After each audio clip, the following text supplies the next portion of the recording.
Hello, ഇന്ന് നമുക്ക് Arabian ഫുഡായിട്ടുള്ള Bukhari റൈസും അൽഫാമും ഉണ്ടാക്കാം. അപ്പോൾ രണ്ട് രീതിയിൽ ബുഖാരി റൈസ് ഉണ്ടാക്കാം കേട്ടോ. ചിക്കനൊക്കെ ഇട്ടിട്ട് നമ്മൾ കപ്സ് ഉണ്ടാക്കുന്ന പോലെ ഉണ്ടാക്കാം, അല്ലാന്നുണ്ടെങ്കിൽ പ്ലെയിൻ ആയിട്ട് നമ്മുടെ നാട്ടിൽ തന്നെ നെയ്ച്ചോറൊക്കെ ഉണ്ടാക്കൂലേ അതുപോലെ ഉണ്ടാക്കിയെടുക്കാം. ഞാനിപ്പോൾ പ്ലെയിൻ ആയിട്ടുള്ള ബുഖാരി റൈസാണ് ഉണ്ടാക്കുന്നത്. അതിൻ്റെ കൂടെ അൽഫാമാണ് കേട്ടോ ഉണ്ടാക്കുന്നത്. അപ്പോൾ ആദ്യം തന്നെ നമുക്ക് അൽഫാം ഉണ്ടാക്കാം. അപ്പോൾ അതിന് വേണ്ടിയിട്ട് ഒരു ചിക്കൻ 4 പീസായിട്ട് കട്ട് ചെയ്തിട്ടാണ് വാങ്ങിയിട്ടുള്ളത്. അപ്പോൾ തൊലിയില്ലാത്ത ചിക്കനാണ് കേട്ടോ ഞാനിപ്പോൾ ഇവിടെ എടുത്തിട്ടുള്ളത്. ഇനി ഇതുപോലുള്ളൊരു ചപ്പാത്തിക്കോൽ ഉപയോഗിച്ചിട്ട് ചിക്കൻ നല്ല പോലെ അടിച്ച് പരത്തിയെടുക്കണം കേട്ടോ. നമ്മൾ അൽഫാമും തന്തൂരി ചിക്കനൊക്കെ ഉണ്ടാക്കുമ്പോൾ ഇതുപോലെ ഒന്ന് പരത്തിയെടുക്കണം, എന്നാലാണ് നമ്മുടെ ചിക്കൻ നല്ല പെർഫെക്റ്റ് ആയിട്ട് കിട്ടുള്ളൂ. ചിക്കൻ നല്ല പോലെ അടിച്ച് പരത്തിയതിന് ശേഷം ഒരു കത്തി ഉപയോഗിച്ചിട്ട് ഇതുപോലെ ഒന്ന് വരഞ്ഞു കൊടുക്കുക കേട്ടോ. മസാലയൊക്കെ നന്നായിട്ട് ഉള്ളിലേക്ക് പിടിക്കാൻ വേണ്ടിയിട്ടാണ് ചിക്കൻ ഇതുപോലെ വരഞ്ഞു കൊടുക്കുന്നത്. അപ്പോൾ ചിക്കനെല്ലാം കഴുകിയതിന് ശേഷമാണ് ഞാൻ ഇതുപോലെ അടിച്ച് പരത്തിയിട്ട് പിന്നെ വരഞ്ഞെടുത്തത്. ഇനി നമ്മളത് ഒന്നും കൂടെ കഴുകിയിട്ട് വെള്ളമൊക്കെ ഉണ്ടെങ്കിൽ അതൊന്ന് തുടച്ചെടുക്കണം കേട്ടോ. വെള്ളത്തിൻ്റെ അംശം ഒട്ടും പാടില്ല. ഇനി ഇത് മാരിനേറ്റ് ചെയ്യാൻ വേണ്ടിയിട്ട് 2 ടേബിൾ സ്പൂൺ തൈരാണ് എടുത്തിട്ടുള്ളത്. അപ്പോൾ തൈരിലെ വെള്ളമെല്ലാം മാറ്റിയിട്ട് വേണം നമ്മൾ എടുക്കാൻ. പിന്നെ 2 ടേബിൾ സ്പൂൺ നാരങ്ങ നീരും ചേർത്തിട്ടുണ്ട്. 2 ടേബിൾ സ്പൂൺ വെളുത്തുള്ളി ഇഞ്ചി പേസ്റ്റ് എടുക്കുക. പിന്നെ 1 ടീസ്പൂൺ കുരുമുളക് പൊടിയും പിന്നെ നമുക്ക് ചിക്കനിലേക്ക് ആവശ്യത്തിനുള്ള ഉപ്പും കൂടെ ഇതിലിട്ടിട്ട് നല്ല പോലെ ഒന്ന് മിക്സാക്കി എടുക്കുക. അപ്പോൾ നമ്മളിതിൽ തൈരൊക്കെ ചേർക്കുന്നതുകൊണ്ട് ചിക്കൻ നല്ല സോഫ്റ്റ് ആയിട്ട് കിട്ടും കേട്ടോ. ഇനി ഇത് നമ്മൾ ചിക്കനുമേ നന്നായിട്ട് തേച്ച് പിടിപ്പിക്കണം. എന്നിട്ടൊരു 15 മിനിറ്റ് റെസ്റ്റ് ചെയ്യാൻ വെക്കണം കേട്ടോ. അപ്പോൾ അങ്ങനെ വെക്കുകയാണെന്നുണ്ടെങ്കിൽ ചിക്കൻ നല്ല സോഫ്റ്റ് ആയിട്ട് കിട്ടുകയും ചെയ്യും. പിന്നെ ചിക്കനിലേക്ക് ഉപ്പും പുളിയൊക്കെ നന്നായിട്ട് പിടിക്കും കേട്ടോ. എന്നിട്ട് വേണം നമ്മളിതിലേക്കുള്ള സെക്കൻഡ് മാരിനേഷനുള്ള മസാല റെഡിയാക്കി എടുക്കാൻ. അപ്പോൾ ഓരോ ചിക്കനുമേലും ഇത് നന്നായിട്ടൊന്ന് തേച്ച് പിടിപ്പിക്കുക.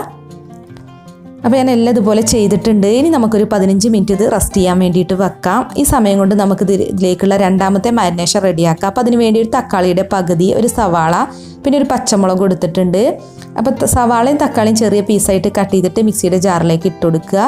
പിന്നെ ഒരു 1/4 കപ്പ് മല്ലിയില ചെറുതായി കട്ട് ചെയ്തത്, പിന്നെ 1 ടീസ്പൂൺ ഗരം മസാല, 1 ടീസ്പൂൺ വലിയ ജീരകം പൊടിച്ചത്, പിന്നെ 1 ടീസ്പൂൺ ചെറിയ ജീരകം പൊടിച്ചത്, പിന്നെ ഞാൻ 3 table spoon Kashmiri red chilli പൗഡറാണ് എടുത്തിട്ടുള്ളത്, പിന്നെ 1 ടേബിൾ സ്പൂൺ മല്ലിപ്പൊടി. ഇനി നമ്മൾ വെള്ളമൊന്നും ചേർക്കാതെ നല്ല പോലെ ഒന്ന് അരച്ചെടുക്കണം. ഇതിപ്പോൾ ഞാനിവിടെ നല്ല പോലെ അരച്ചെടുത്തിട്ടുണ്ട്. ഇനി നമ്മളിത് ചിക്കനുമേ നന്നായിട്ട് തേച്ച് പിടിപ്പിക്കണം കേട്ടോ. അപ്പോൾ നമ്മളിത് ചിക്കനിലേക്ക് ചേർക്കുന്ന സമയത്ത് നമുക്ക് 2 ടേബിൾ സ്പൂൺ സൺഫ്ലവർ ഓയിലും കൂടെ ചേർക്കണം. അപ്പോൾ അത് ഞാൻ ചേർക്കാൻ വിട്ടു പോയതാണ്. അപ്പോൾ പിന്നീടാണ് കേട്ടോ ഞാൻ ഓയിൽ ചേർത്തത്. ഇനി നമ്മളിത് ഓവർനൈറ്റ് വെക്കുകയാണെന്നുണ്ടെങ്കിൽ അത്രയും നല്ലതാണ് കേട്ടോ. അല്ലാന്നുണ്ടെങ്കിൽ 5 മണിക്കൂറെങ്കിലും വെക്കുക. പിന്നെ നമ്മൾ ഫ്രിഡ്ജിലാണ് കേട്ടോ ഇത് സൂക്ഷിക്കേണ്ടത്. അപ്പോൾ നമ്മൾ ഉണ്ടാക്കുന്നതിന് കുറച്ച് മുമ്പ് ഫ്രിഡ്ജിൽ നിന്ന് മാറ്റണം. അതായത് റൂം ടെമ്പറേച്ചർ ആയതിനു ശേഷം വേണം പിന്നെ നമ്മൾ അൽഫാം റെഡിയാക്കി എടുക്കാൻ. അപ്പം ഞാൻ 5 മണിക്കൂർ റെസ്റ്റ് ചെയ്യാൻ വെക്കുകയാണ്. ഇനിയിപ്പോൾ അൽഫാം ഉണ്ടാക്കാൻ വേണ്ടിയിട്ട് കട്ടിയുള്ളൊരു നോൺ സ്റ്റിക്ക് പാൻ ഞാൻ അടുപ്പിൽ വെച്ച് ചൂടാക്കിയിട്ടുണ്ട്. അതിലേക്ക് 2 ടേബിൾ സ്പൂൺ സൺഫ്ലവർ ഓയിൽ ചേർക്കുന്നുണ്ട് കേട്ടോ. നമ്മൾ നോൺ സ്റ്റിക്ക് പാനിലൊക്കെ അൽഫാം ഉണ്ടാക്കുമ്പോൾ ഓയിൽ ചേർക്കണം. ഇനി ഇതിലേക്ക് 5 മണിക്കൂർ മാരിനേറ്റ് ചെയ്ത് വെച്ചിട്ടുള്ള 2 പീസ് ചിക്കനാണ് ഞാൻ വെച്ച് കൊടുത്തിട്ടുള്ളത്. ഇനി നമ്മൾ ഹൈ ഫ്ലെയിമിൽ ഒരു 3 മിനിറ്റ് കുക്ക് ചെയ്യുക കേട്ടോ. അതിനുശേഷം അതൊന്ന് മറിച്ചിട്ട് കൊടുക്കുക. പിന്നെ നമ്മൾ ലോ ഫ്ലെയിമിലിട്ടാണ് കുക്ക് ചെയ്യേണ്ടത്. അടച്ച് വെച്ചിട്ടാണ് കേട്ടോ ഞാനിതിപ്പോൾ ഫ്രൈ ചെയ്തെടുക്കുന്നത്. നമ്മൾ അടച്ച് വെച്ചിട്ട് ഫ്രൈ ചെയ്താലാണ് ഇത് നല്ല പോലെ വേവുകയും ചെയ്യുക, പിന്നെ സോഫ്റ്റ് ആയിട്ടും കിട്ടുക. പിന്നെ ഇടയ്ക്കിടയ്ക്ക് നമ്മൾ നോക്കിയിട്ട് തിരിച്ചും മറിച്ചൊക്കെ ഇട്ടിട്ടൊന്ന് ഫ്രൈ ആക്കി എടുക്കുകയാണ് ചെയ്യേണ്ടത്. പിന്നെ ഞാൻ 2 പീസ് ചിക്കന് ഓവനിലാണ് കേട്ടോ അൽഫാമാക്കി എടുത്തിട്ടുള്ളത്. അപ്പോൾ അത് ഞാൻ കാണിച്ചിട്ടില്ല. പിന്നീട് ഒരിക്കലും ഓവനിൽ എങ്ങനെയാണ് അൽഫാം ഉണ്ടാക്കുന്നത് എന്നുള്ള റെസിപ്പി ഞാൻ അപ്ലോഡ് ചെയ്യാം. ഇതിപ്പോൾ ഞാൻ നോൺ സ്റ്റിക്ക് പാനിൽ ചെയ്യുന്നതാണ് കാണിക്കുന്നത്. അപ്പോൾ കുറേ സമയം കഴിഞ്ഞപ്പോൾ ഞാൻ ഇടയ്ക്ക് തിരിച്ചും മറിച്ചൊക്കെ ഇട്ടിട്ടൊന്ന് ഫ്രൈ ആക്കി എടുത്തിട്ടുണ്ടായിരുന്നു. അപ്പോൾ നമ്മുടെ അൽഫാം ഇവിടെ റെഡി ആയിട്ടുണ്ട്. ഒരു അരമണിക്കൂറൊക്കെ സമയം എടുത്തിട്ടുണ്ടാവും എന്നാണ് തോന്നുന്നത്. അപ്പോൾ നമ്മൾ ഇടയ്ക്ക് തുറന്നിങ്ങനെ നോക്കിയാൽ മതി. അപ്പോൾ ഇതുപോലെ നല്ല പോലെ കുക്കായിട്ട് കിട്ടും നമ്മുടെ അൽഫാം. കണ്ടില്ലേ, നമ്മൾ ചേർത്തിട്ടുള്ള 2 ടേബിൾ സ്പൂൺ ഓയിൽ ഇപ്പോഴും ഈ പാനിൽ കാണുന്നുണ്ട്. അപ്പോൾ അത് ഒട്ടും ഓയിലൊന്നും കുടിക്കില്ല കേട്ടോ. അപ്പോൾ നമ്മുടെ അൽഫാമിന് ഒരു സ്മോക്കി ഫ്ലേവർ കിട്ടാൻ വേണ്ടിയിട്ട് ഒരു ചാർക്കോൾ കത്തിച്ചിവിടെ എടുത്തിട്ടുണ്ട്. അതിലേക്ക് 2 ടേബിൾ സ്പൂൺ ഓയിലും കൂടെ ഒഴിച്ചു കൊടുക്കുക. ഇനി ഒരു 5 മിനിറ്റ് നമ്മളത് അടച്ച് വെക്കുക കേട്ടോ. അപ്പോൾ നല്ലൊരു സ്മോക്കി ഫ്ലേവറും കിട്ടും നമ്മുടെ അൽഫാമിന്. അപ്പോൾ 5 മിനിറ്റ് കഴിഞ്ഞിട്ടുണ്ട്. ഇനി നമുക്ക് ഈ ചാർക്കോൾ ഇതിൽ നിന്ന് എടുത്ത് മാറ്റാം. അപ്പോൾ ഇത്രയേ ഉള്ളൂ കേട്ടോ. നമ്മുടെ നോൺ സ്റ്റിക്ക് പാനിൽ ഉണ്ടാക്കാൻ പറ്റുന്ന അടിപൊളിയായിട്ടുള്ള അൽഫാം ഇവിടെ റെഡി ആയിട്ടുണ്ട്. നല്ല ടേസ്റ്റാണ് കേട്ടോ, നല്ല സോഫ്റ്റ് ആയിരുന്നു. അപ്പോൾ നിങ്ങളൊന്ന് ട്രൈ ചെയ്ത് നോക്കുക, എന്നിട്ട് നിങ്ങളുടെ ഫീഡ്ബാക്കും അറിയിക്കണം. അപ്പോൾ ബാക്കിയുള്ള ചിക്കൻ നമുക്ക് ഇതേപോലെ ഈ നോൺ സ്റ്റിക്ക് പാനിൽ തന്നെ അൽഫാം ആക്കി എടുക്കാവുന്നതേ ഉള്ളൂ കേട്ടോ. അതിനുള്ള ഓയിലൊക്കെ അതിലുണ്ടാവും. അപ്പോൾ ഇനി നമുക്ക് എങ്ങനെയാണ് ബുഖാരി റൈസ് ഉണ്ടാക്കുന്നതെന്ന് നോക്കാം. അപ്പോൾ അതിന് വേണ്ടി ഒരു പാനിലേക്ക് 1/4 കപ്പ് സൺഫ്ലവർ ഓയിൽ ചേർക്കുന്നുണ്ട്. ഇനി നമുക്കിതിലേക്ക് വേണ്ടത് 2 ക്യാരറ്റ് ഇതുപോലെ നീളത്തിൽ കട്ട് ചെയ്തതാണ് കേട്ടോ. അത്യാവശ്യം വലിയ 2 ക്യാരറ്റ് തന്നെ ആയിരുന്നു. അപ്പോൾ ഈ ക്യാരറ്റ് നമ്മൾ നല്ല പോലെ ഒന്ന് ഫ്രൈ ആക്കി എടുക്കുകയാണ് വേണ്ടത്. അപ്പോൾ ഹൈ ഫ്ലെയിമിൽ ഇട്ട് തന്നെ ഒന്ന് ഫ്രൈ ആക്കി എടുക്കുക കേട്ടോ. ക്യാരറ്റൊക്കെ ഇവിടെ ഫ്രൈ ആയിട്ടുണ്ട്. ഇനി ഇതിലേക്ക് ഒരു 1/4 കപ്പ് കറുത്ത ഉണക്കമുന്തിരിയാണ് ഇട്ടുകൊടുക്കുന്നത്. അപ്പോൾ മുന്തിരി കൂടി നല്ലപോലെ ഒന്ന് റോസ്റ്റാക്കി എടുക്കുക. ഇനിയിപ്പോൾ കറുത്ത മുന്തിരി ഇല്ലാന്നുണ്ടെങ്കിൽ ബ്രൗൺ കളറുള്ള ഉണക്കമുന്തിരി ആയാലും മതി കേട്ടോ. അപ്പോൾ കറുപ്പാവുമ്പോൾ കാണാൻ നല്ല ഭംഗിയുണ്ടാവും നമ്മുടെ ബുഗാരി റൈസ്. ഇനി ഈ മുന്തിരിയും ക്യാരറ്റും ഈ എണ്ണയിൽ നിന്ന് കോരി മാറ്റണം. ഇത് നമുക്ക് ചോറ് ഗാർണിഷ് ചെയ്യാൻ വേണ്ടിയിട്ടാണ് കേട്ടോ. അതാണ് ഞാൻ പറഞ്ഞത്, നമ്മുടെ നെയ്ച്ചോറിൻ്റെ ഒക്കെ ഒരു സാമ്യമുള്ള റൈസ് തന്നെയാണ് ഈ ബുഗാരി റൈസ്.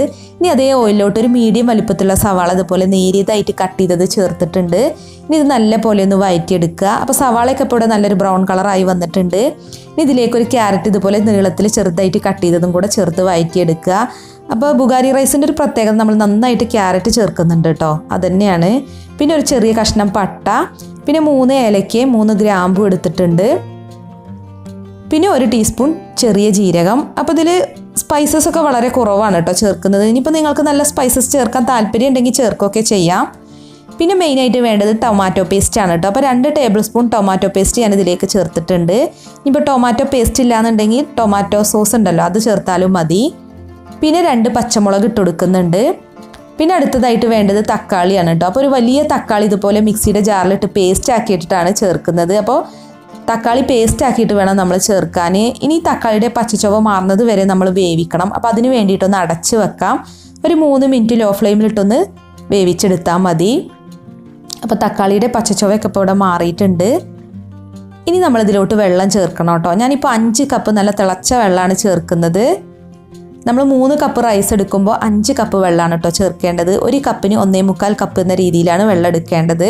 ഇനി ഇതിലേക്ക് ആവശ്യത്തിന് ഉപ്പിട്ട് കൊടുക്കുക. നമ്മൾ ചോറ് വറ്റിച്ചിട്ട് എടുക്കുകയാണ് കേട്ടോ ചെയ്യുന്നത്, നെയ്ച്ചോറൊക്കെ ഉണ്ടാക്കുന്ന പോലെ.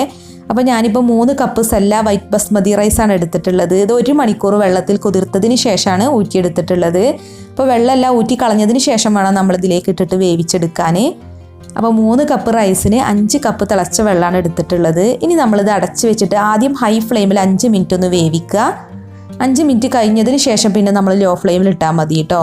അപ്പോൾ നല്ല പോലെ തിളച്ച് വന്നിട്ടുണ്ട്. ഇപ്പോൾ 5 മിനിറ്റ് കഴിഞ്ഞിട്ടുണ്ട്. ഞാനിത് തുറന്നിട്ട് ഇതിലേക്ക് ഒരു 1/4 ടീസ്പൂൺ ചെറിയ ജീരകം പൊടിച്ചത് ചേർത്തിട്ടുണ്ട്. എന്നിട്ട് പതുക്കെ ഒന്ന് മിക്സ് ചെയ്ത് കൊടുക്കുക.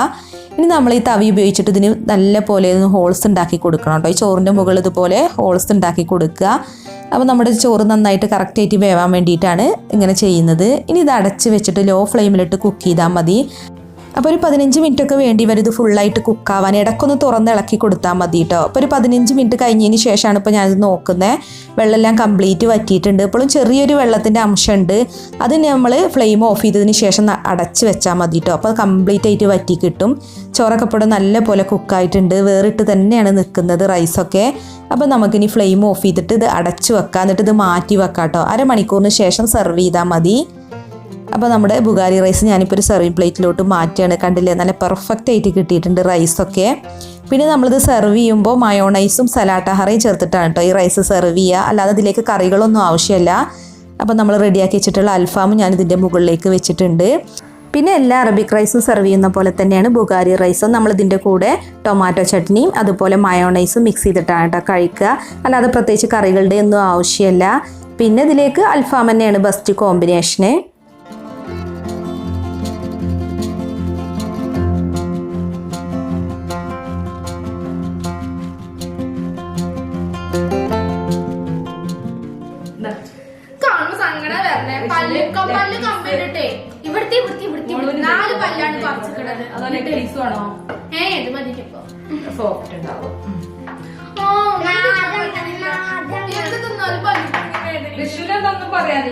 അടിപൊളി റൈസ് ആണോ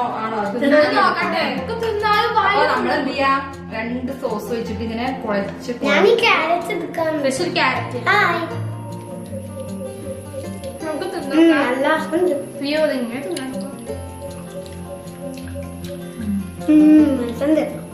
അടിപൊളിയാ. നല്ല ടേസ്റ്റി റെസിപ്പി തന്നെയാണ്.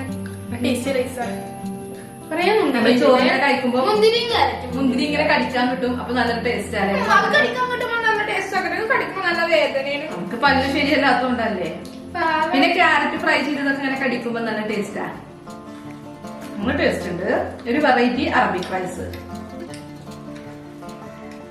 അപ്പോൾ നിങ്ങൾക്ക് ഈ ബുഗാരി റൈസും അൽഫാമിൻ്റെ റെസിപ്പി ഇഷ്ടമായിരുന്നുണ്ടെങ്കിൽ ഒന്ന് ലൈക്ക് ചെയ്യുക, ഷെയർ ചെയ്യുക. അതുപോലെ നിങ്ങളുടെ വിലയേറിയ അഭിപ്രായങ്ങൾ കമൻറ്റ് ചെയ്യാനും മറക്കരുത്. അപ്പോൾ നമ്മുടെ ചാനൽ സബ്സ്ക്രൈബ് ചെയ്യാത്തവരുണ്ടെങ്കിൽ ഒന്ന് സബ്സ്ക്രൈബ് ചെയ്ത് സപ്പോർട്ട് ചെയ്യുക. അപ്പോൾ മറ്റൊരു അടിപൊളി റെസിപ്പിയുമായി നമുക്ക് വീണ്ടും കാണാം. താങ്ക്